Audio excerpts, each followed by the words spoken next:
আসসালামু আলাইকুম বন্ধুগণ, কেমন আছেন সবাই? আশা করি সবাই ভালো আছেন। আল্লাহর রহমতে আমিও আলহামদুলিল্লাহ আল্লাহর রহমতে ভালো আছি। তো আজকে আপনাদের সামনে পবিত্র আল কোরআনের সূরার 17 নম্বর থেকে আলোচনা শুরু করবো ইনশাআল্লাহ। এবং এখান থেকে আল্লাহ তাআলা আমাদের কি বলতে চেয়েছেন এবং এখান থেকে আমরা কি শিক্ষা নিতে পারি এবং কি সেই শিক্ষা নিয়ে আমাদের জীবনটাকে কোরআন মাফিক তৈরি করে আল্লাহর নিকট্য লাভ করতে পারি এবং তার সাথে সাথে আমরা এই পৃথিবীর মায়া মহব্বত ত্যাগ করে আল্লাহর জান্নাত নেওয়ার জন্য প্রতিযোগিতা করতে পারি, সেদিকেও বিশেষভাবে আমি নজর দিচ্ছি। তো চলেন শুরু করা যাক। আল্লাহ 17 নম্বর আয়াতে কি বলেছেন?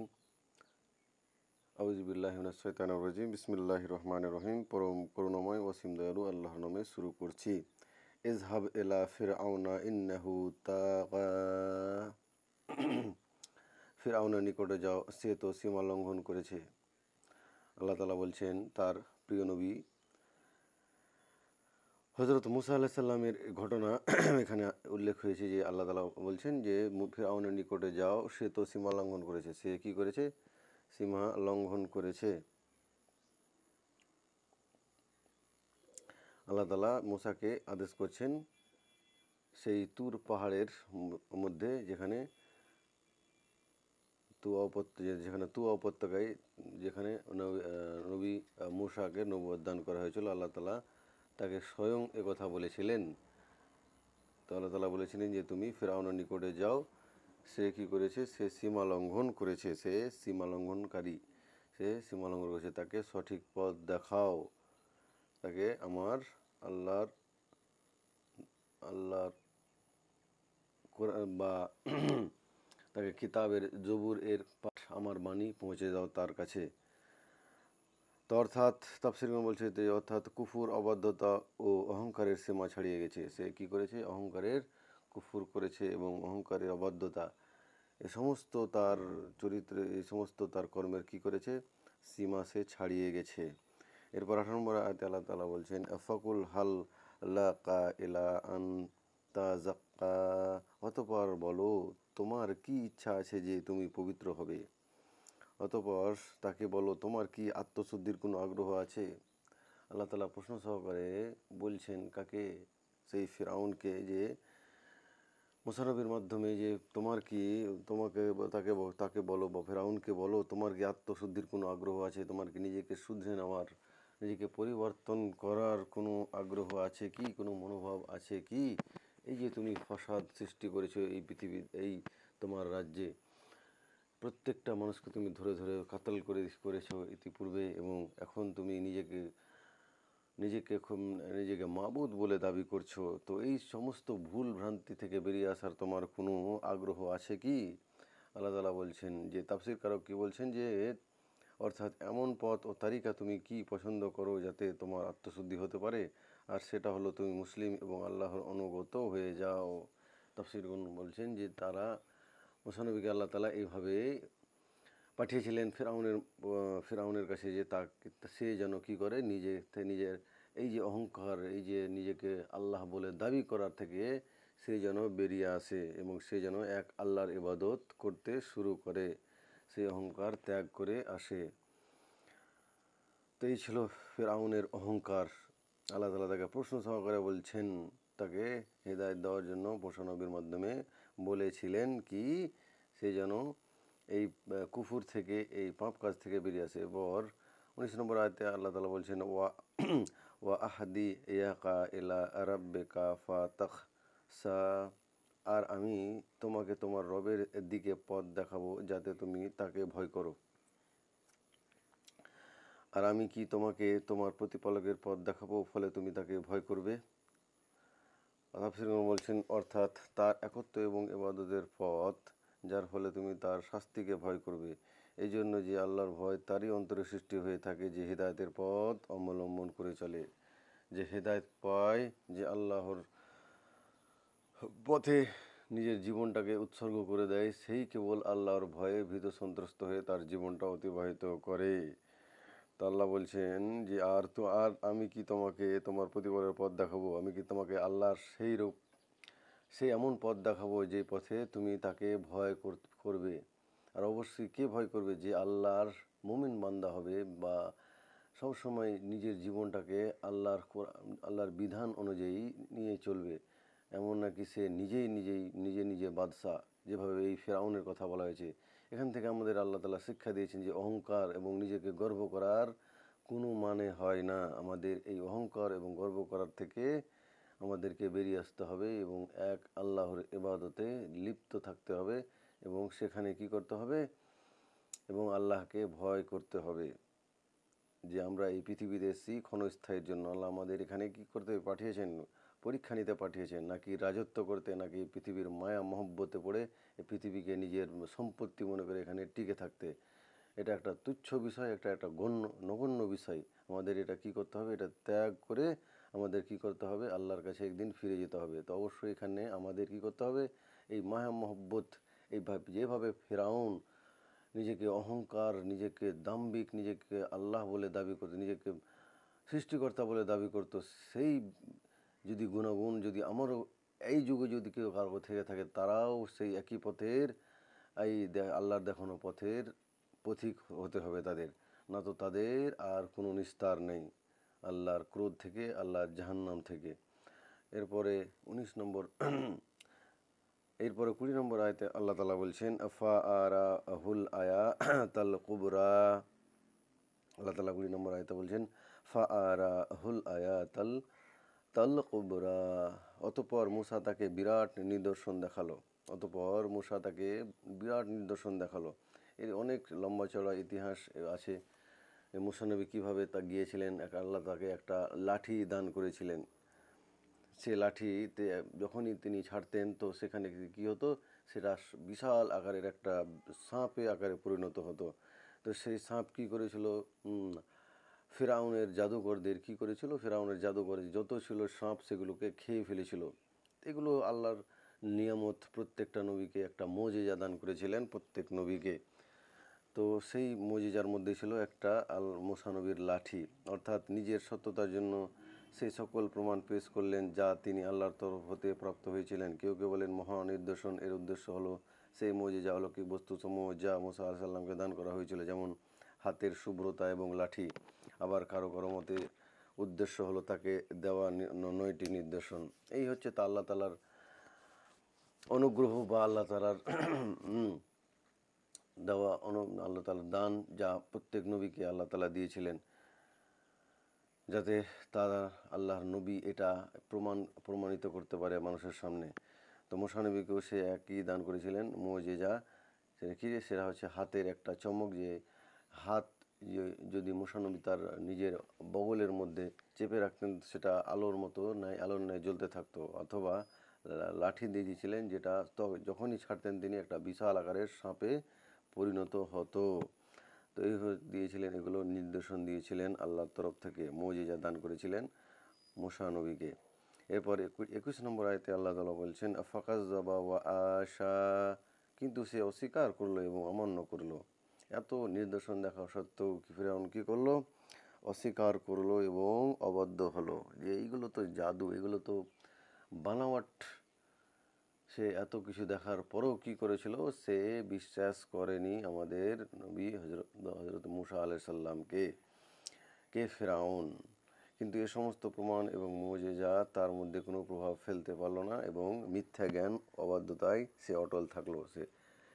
ফেরাউন কী করলো? সে তার সেই অহংকার, সে তার সেই নিজেকে সৃষ্টিকর্তা বা খোদা বলে দাবি করার সেই যুক্তিতে সে কি অটল থাকলো। তার এই যে মুজিজা দেখে আমাদের নবী মূসা আলাইহিস সালামের সমস্ত কিছু আল্লাহর তরফ থেকে যে মুজিজা দান করা হয়েছিল, সেই সমস্ত দেখা সত্ত্বেও সে কী হলো? নিজেকে শুধরে নিল না, নিজেকে পাল্টে নিল না। সে তার অহংকারী থেকে গেল। সে মানল না কিছু, এত কিছু দেখার পরেও সে মানল না। এরপরে 22 নম্বর আয়াতে আল্লাহ তাআলা বলছেন সুম্মা আদবারা ইয়াসআ, অতঃপর সে ফাসাদ করার চেষ্টায় প্রস্থান করলো। অতঃপর সে পিছনে ফিরে প্রতিবিধানের চেষ্টা করলো। সে আবার জুলুম করার জন্য সে চেষ্টা করলো মূসা নবী বা বানি ইসরাইল এর কওমের ওপর। তাফসীরগণ কি বলছেন? অর্থাৎ সে ঈমান ও আনুগত্য থেকে মুখ ফিরিয়ে নিয়েই ক্ষান্ত হলো না। যে সে ঈমান এবং আনুগত্য থেকে, যে ঈমান তাকে যে মুসা নবী দাওয়াত দিয়েছিলেন এক আল্লাহর ইবাদতে, সে এটা তো আনলোই না, তার উপরন্ত কী করলো, সে সেটা থেকে মুখ ফিরিয়ে সে ফসাদ, সে অন্যায় অত্যাচার সে শুরু করলো। সে জমিনের মধ্যে ফসাদ ছড়ানোর এবং মুসা আলাইহিস সালামের মোকাবিলা করতে প্রচেষ্টা চালালো। সুতরাং সে জাদুকরদেরকে উপস্থিত করে মুসা আলাইহিস সালামকে মোকাবিলা করালো, যাতে মুসা আলাইহিস সালামকে মিথ্যা সাব্যস্ত করা যায়। সে সমস্ত জাদুঘর ছিল সেই মিশর বা আশেপাশের এলাকার মধ্যে থেকে, সমস্ত জাদুঘরকে সে ডেকে পাঠালো মুসা নবীকে অপজস্ত করার জন্য বা বেইজ্জত করার জন্য বা ছোট করার জন্য। কিন্তু 23 নম্বর আয়াতে আল্লাহ তাআলা বলছেন ফাহাশারা ফানা দা, অতঃপর সে লোকদেরকে একত্র করে ঘোষণা দিল। অতঃপর সে সকল লোককে সমবেত করলো এবং উচ্চস্বরে ঘোষণা করলো।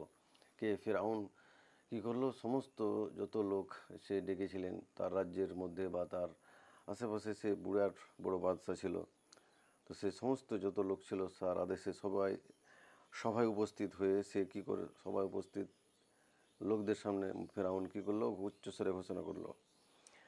তাফসীরগণ কি বলছেন যে নিজের সম্প্রদায়কে অথবা যুদ্ধ ও লড়াই করার জন্য নিজের সৈন্য সামন্তকে কিংবা জাদুঘরদেরকে মোকাবিলা করার জন্য সমবেত করলো এবং হঠকারিতা প্রদর্শন করে নিজেকেই সর্বশ্রেষ্ঠ রব, প্রভু ও প্রতিপালক হওয়ার দাবি ঘোষণা করলো। সে নিজেকে একবারে যে আমি সব থেকে বড় প্রভু বা আমি সব থেকে বড় সৃষ্টিকর্তা ও খোদা বলে সে নিজেকে কী করলো? সে নিজেকে দাবি করলো।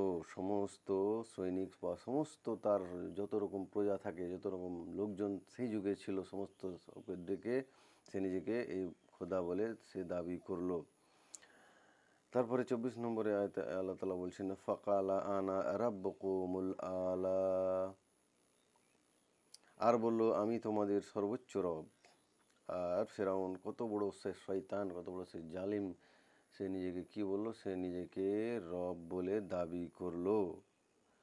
যে সে বলল আমি তোমাদের রব। মুসা যে বলছে যে রবের কথা, সে মিথ্যা, সে বানাওয়াট, সে তো একটা জাদুঘর। এইভাবে প্রত্যেক নবীকে, আমাদের নবীও সেই একই রকম ছিল। যুগ যুগি ধরে প্রত্যেক নবী, প্রত্যেক রাজা বাদশাহ যখনই তাদের কাছে দাওয়াত নিয়ে আসা হয়েছিল, তখনই তারা এইভাবে আমাদের নবী রসুলদের আমাদের কী করতো? ঠাট্টা বিদ্রুপ করতো। কিন্তু আল্লাহ ঠাট্টা বিদ্রুপকারীদের উচিত শিক্ষা দিয়েছিলেন সেই যুগেই, সেই সময়ই। তো আমরা যদি এই সময় যদি এই কাজগুলো করে থাকি, কোনো ভালো মানুষকে ঠাট্টা বিদ্রুপ করি বা কোনো ভালো মানুষের কথাবার্তা যদি শুনে যদি আমল না করি, নিজের আমলটাকে শুধরে না নিই, তাহলে ফেরাউন আর আমাদের মধ্যে কোনো পার্থক্য থাকবে না। তাহলে এই ঘটনাগুলো কেন বলছেন? যাতে আমরা সেই ঘটনাগুলো শিক্ষা নিতে পারি। এই ঘটনা থেকে শিক্ষা নিয়ে আমরা আমাদের জীবনটাকে এখান থেকে বের করে নিয়ে আল্লাহর নৈকট্য লাভ করে আল্লাহর প্রিয় বান্দার মধ্যে সামিল হতে পারি। এখানে আল্লাহ তাআলা সেটাই বলেছেন যে সে ফেরাউনের মতো নয়, যে নিজেকে সে কী করেছিল? একজন আল্লাহ বলে সর্বশ্রেষ্ঠ খোদা বলে দাবি করেছিল। এরপর 25 নম্বর আয়াতে আল্লাহ তাআলা বলছেন ফাআখাযাহুল্লাহু নাকালাল আখিরাতে ওয়াল উলা, অবশেষে আল্লাহ তাকে আখিরাত ও দুনিয়ার আযাবে পাকড়াও করলেন। অবশেষে শেষ পর্যন্ত কি হলো তার অবস্থা? নিজেকে যে এত দাম্ভিক মনে করবে, নিজেকে যে এত পাওয়ারফুল মনে করবে পৃথিবীতে, তার একদিন শেষ পরিণতি হবেই হবে। শেষ পরিণতি কি? তার করুণ পরিণতি হবে। তার এমন পরিণতি হবে যে তার নির্দেশন এই ফেরাউনের মতো রয়ে যাবে এই ডিজিটাল যুগেও। সেই কখনকার ঘটনা, সেই 6000-5000 বছর আগেরকার ঘটনা, আজকেও তার লাশটা আজকেও মিশরের কায়রোতে জাদুঘরে রাখা আছে। তো আল্লাহ তাকে পাকড়াও করলেন, আল্লাহ তাকে ধরলেন, পরকালে উহকালের শাস্তি দ্বারা পাকড়াও করলেন, তাকে মৃত্যু দান করলেন এবং তার শরীরটাকে কিয়ামত পর্যন্ত একই রকমভাবে রেখে দিলেন মানুষের নিদর্শন হিসেবে, যেটা আমরা এখন পর্যন্ত দেখতে পাই। অর্থাৎ তাফসীরগণ বলছেন যে আল্লাহ তাকে এমনভাবে পাকড়াও করলেন যে আগামীতে দুনিয়ার আগমনকারী আল্লাহদ্রোহীদের জন্য শিক্ষণীয় ও উপদেশ স্বরূপ হয়ে রইল। আর কিয়ামতের আযাব তো তার জন্য আছেই, যা সে সেখানে ভোগ করবে। তো আল্লাহ তাকে এমনভাবে পাকড়াও করলেন যে সে কী হলো? সে এমন একটা নিদর্শন হয়ে থেকে গেল এই মানুষের জন্য, যতদিন কিয়ামত হবে ততদিন পর্যন্ত একটা নিদর্শন। আর আখেরাতে তো তার হিসাব হবেই, এবং তার হিসাব হয়ে সে তো একটা জাহান্নামী, সে তো একটা পাপী বান্দা, সে আল্লাহর ক্রোধের সম্মুখীন হবে সেই কিয়ামতের মাঠে। তো আল্লাহ তাআলা এটাই বলছেন যে আল্লাহ কোনো জালিমকে, কোনো অত্যাচারীকে কিছু কিছু সময়ের জন্য ছাড় দেন, কিন্তু ছেড়ে দেন না। এটা হচ্ছে আল্লাহর বিধান, এটা হচ্ছে আল্লাহর নিয়ম। তো আমাদের অবশ্যই অবশ্যই এই যে অহংকার, এই যে দাম্ভিকতা, এগুলো থেকে আমাদের বেরিয়ে আসতে হবে। যদি আমরা কেউ নিজেকে বড় মাপের তিসমার খাঁ মনে করি, তো আমাদের সেখান থেকে বেরিয়ে আসতে হবে। এবং এই পৃথিবীতে নিজেকে একটা ছোট মানের মানুষ, যেভাবে একটা গরিব খেটে খাওয়া মানুষ চলাফেরা করে, সেভাবে আমাদের জীবনযাপন করতে হবে। যে আমরা এখানে ক্ষণস্থায়ীর জন্য এসেছি, এবং ক্ষণস্থায়ী কিছুক্ষণের মধ্যে এই দুনিয়া থেকে চলে যাব। তো এরপর 26 নম্বর আয়াতে আল্লাহ তাআলা বলছেন, ইন্না ফি যালিকা লা ইবরাতাল লিমান ইয়াখশা। নিশ্চয় সে ভয় করে তার জন্য এতে শিক্ষা রয়েছে। নিশ্চয় যে ভয় করে, নিশ্চয় আল্লাহকে যে ভয় করে। কেউ যদি আল্লাহকে ভয় করে, কেউ যদি এই কথাগুলো শুনে, আল্লাহর এই কোরআন শুনে বা আল্লাহর নবীর হাদিস, এই কথাগুলো শুনে বা বুঝে যদি ভয় করে, তার জন্য অবশ্যই এতে শিক্ষা রয়েছে। অবশ্যই শিক্ষা রয়েছে। এতে আমরা কি বিভিন্ন রকমের শিক্ষা নিতে পারি।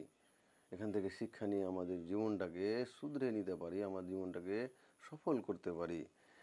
এতে নবী সাল্লাল্লাহু আলাইহি সাল্লাম তাফসীর করে বলছেন, এতে নবী সাল্লাল্লাহু আলাইহি সাল্লাম এর জন্য সান্ত্বনা এবং মক্কার কাফিরদের জন্য হুমকি রয়েছে যে যদি তারা পূর্বকালের লোকদের ঘটনাসমূহ থেকে উপদেশ গ্রহণ না করে, তাহলে তাদের পরিণাম ফেরাউনের মতো হতে পারে। যে তাদের পরিণাম কী হবে? সেই ফেরাউনের মতো হবে, যাকে নীল নদীর মধ্যে ডুবিয়ে শেষ করে দেওয়া হয়েছিল বা ফানা করে দেওয়া হয়েছিল। তা আমরা সেই ফেরাউনের মতো যাতে করে না হই, তা আমাদের নবীকে সান্ত্বনা দিয়ে আল্লাহ তাআলা বলছেন যে আল্লাহকে ভয় করবে, সে তার জন্য অবশ্যই এতে শিক্ষা রয়েছে। যে তারা কখনোই মজলুমদের, কখনোই যারা মজলুম আছে, যারা আল্লাহর, যারা দিন দিন আনে দিন খায়, এক কথা যারা একবারে পৃথিবীতে যাদের কোনো বড় মাপের কোনো অস্তিত্ব নেই, আছে জীবন একটা সাধারণভাবে জীবনযাপন করে, ওদেরকে যারা অত্যাচারী করে, যারা বড় লোক বা নিজেকে স্যাট মনে করে, কি করে নিজেকে ওই লোকগুলোর বাদশা মনে করে, তো অবশ্যই তাদের জন্য এখানে শিক্ষা রয়েছে যে তারা যাতে এইরকম করে, তো তাদের অবস্থাও কি হবে? সেই ফেরাউনের মতো হবে। তো আমাদের নবীকেও সে কথা, কী কথা বলেছিলেন আল্লাহ, যে যারা এই কাজগুলো, যে আল্লাহকে ভয় করবে, তো আল্লাহ এখানে তাদের মধ্যে জন্য শিক্ষা রেখেছেন যে তারা যাতে এইভাবে যদি করে, তাদের অবস্থাও কী হবে? সেই ফেরাউনের মতো হবে। তো আল্লাহ আমাদের বুঝার এবং আমল করার তৌফিক দান করে। সকলে বলেন আমিন। এই হচ্ছে 17 থেকে 26 নম্বর আয়াতের মানে এবং তাফসির। ভিডিওটা ভালো লাগলে অবশ্যই বন্ধুদের সাথে শেয়ার করে চ্যানেলটাকে সাবস্ক্রাইব করে নেবেন এবং ঘন্টাটাকে দাবিয়ে দেবেন পরবর্তী ভিডিও পাওয়ার জন্য। আর ভুল ভ্রান্তি হলে আমাকে ক্ষমা করবেন এবং কমেন্টে জানাবেন, শুধরে নেব ইনশাআল্লাহ। আসসালামু আলাইকুম। ভালো থাকেন সবাই, সুস্থ থাকেন।